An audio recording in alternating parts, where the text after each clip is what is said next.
Heart में चार chamber होते हैं। ऊपर वाले दोनों चैम्बर को एट्रियम कहते हैं, नीचे वाले दोनों चैम्बर्स को वेंट्रिकल्स कहते हैं। देखिए, जो ऊपर के एट्रियम है ये आपस में एक वॉल के जरिए एक दूसरे से अलग रहते हैं, जिसे एट्रियल सेप्टम कहते हैं। इसकी वजह से राइट एट्रियम का ब्लड लेफ्ट एट्रियम में नहीं जाता है। ठीक उसी तरह नीचे के वेंट्रिकल्स में भी एक सेप्टम होता है, एक वॉल होता है जो वेंट्रिकल्स को आपस में अलग करता है, जिसे वेंट्रिकुलर सेप्टम कहते हैं। देखिए, माँ के गर्भ में ही एक बच्चे के हृदय का निर्माण होता है। इस बात को हम बहुत डीप नहीं जानेंगे अभी इस वीडियो में। देखिए, क्या होता है कि जब गर्भ में बच्चे का हृदय डेवलप हो रहा होता है, तब उसी समय हार्ट में इन दोनों एट्रियम के बीच में एट्रियल सेप्टम का निर्माण भी होने लगता है। जब बच्चे का जन्म हो जाता है तो दोनों एट्रियम के बीच में ये जो वॉल है ये पूरी तरीके से डेवलप हो जाती है और अपना काम करना शुरू कर देती है। बच्चे को दरअसल गर्भ में ऑक्सीजन माँ से ही मिलता है, फेफड़ों की उतनी ज़रूरत नहीं होती है,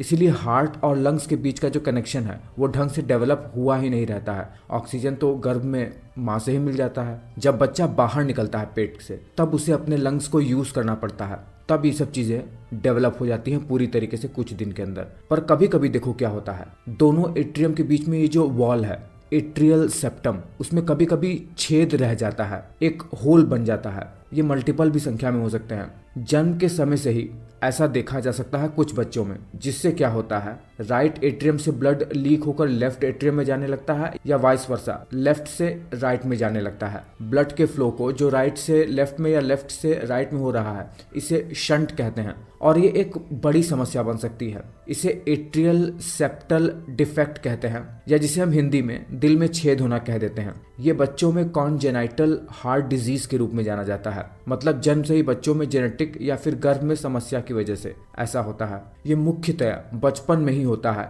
और कई एडल्ट तो बिना सिम्टम्स के भी जी सकते हैं इस बीमारी के होने के बावजूद भी, और बहुत ही कम केसेस में ऐसा देखा गया है कि कोई व्यक्ति जब बड़ा हो जाए तो उसमें ये एट्रियल सेप्टल डिफेक्ट पैदा हो जाए। बहुत ही रेयर केस में एडल्ट्स में ऐसा होता है। एडल्ट्स में ये एजिंग की वजह से, ब्लड वेसल्स में किसी भी प्रकार की हाइपरटेंशन की वजह से, या फिर ट्रॉमा की वजह से एडल्ट्स में ऐसा देखा जा सकता है। अगर ये छेद 5 mm से छोटा है तो हार्ट में होल को स्मॉल कंसीडर किया जाता है, और अगर 5 mm से बड़ा है तो इसे लार्ज कंसीडर किया जाता है। ठीक इसी तरह किसी व्यक्ति के वेंट्रिकल्स के बीच में जो वॉल होता है उसमें भी छेद हो सकता है। इसे वेंट्रिकुलर सेप्टल डिफेक्ट कहते हैं। बहुत ही ज्यादा रेयर चांस में ये एडल्ट्स में भी देखा जा सकता है, पर ये जनरली बच्चों में ही देखा जाता है जन्म से। अगर इसमें छेद इस तरीके से बन गया हो कि लेफ्ट वेंट्रिकल से ब्लड राइट वेंट्रिकल में लीक हो रहा हो, तो व्यक्ति को बहुत ज्यादा सीवियर सिम्टम्स देखने को मिल सकते हैं। ठीक इसी तरह एक कंडीशन तो ऐसा होता है जिसमें व्यक्ति के एट्रियम और वेंट्रिकल्स दोनों के बीच में जो सेप्टम है